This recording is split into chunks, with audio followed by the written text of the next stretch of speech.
And this is a quote from the CDC. Zika is now here. Florida Governor Rick Scott announcing today that 10 more Zika cases have been identified in Miami.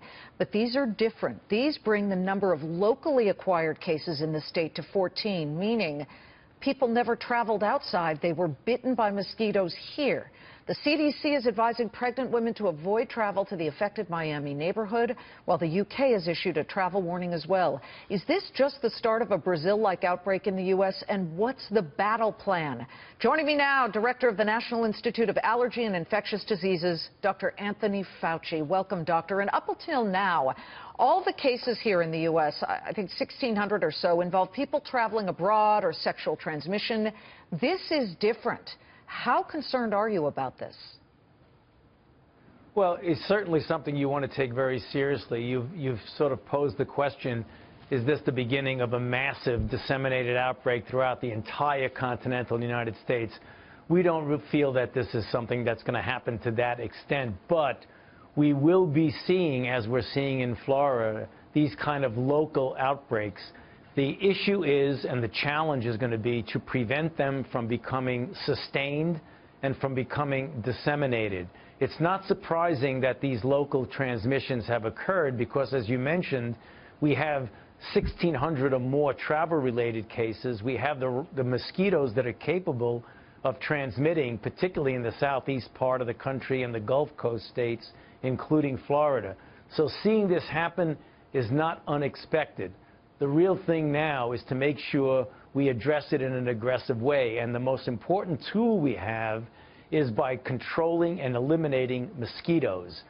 This is the vector of this particular disease, and the Florida authorities, in collaboration with the CDC, are now engaging in a very aggressive mosquito control program, which involves everything from cleaning up still water where they breed, where they lay their eggs and get larvae and then adults, using larvicides, insecticides, a variety of approaches, as well as individual people avoiding mosquitoes by a number of mechanisms, particularly pregnant women, who are the most vulnerable. Well, yes, because pregnant women who get it have babies with microencephaly, which is, of course, a diminished skull size and diminished brain. It's a horrible situation, and we've seen that already here.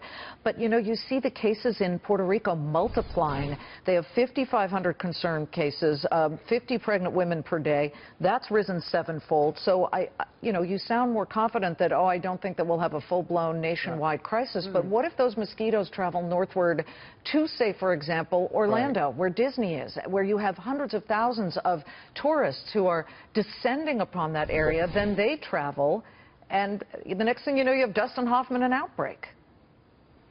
Okay, so make sure we distinguish the entire country in a massive countrywide outbreak, the way we've seen in Brazil and what we're seeing happening in Puerto Rico.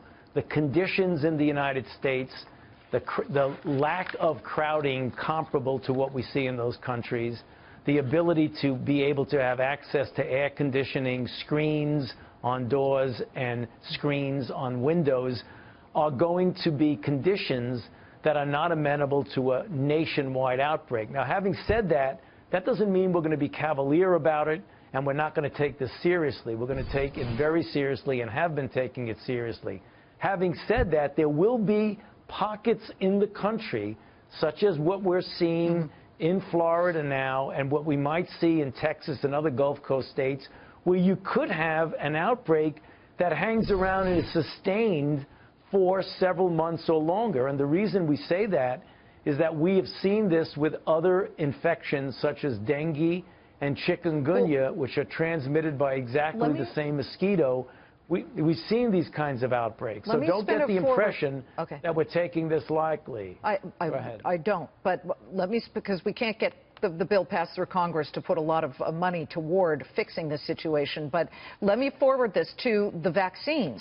There is a company where the FDA is given, and it's Inovio Pharmaceuticals, and we can put up some of the competitors as well. It's a Zika vaccine, people starting it this month, working on that. What are you hoping to see from the companies that are trying to get together a vaccine, and how quickly can we get it to market? Well, we are involved directly here at NIH and our Vaccine Research Center in not only directly developing vaccines, but collaborating with a number of countries. We're going to be starting this week another vaccine trial very similar to the Inovio product.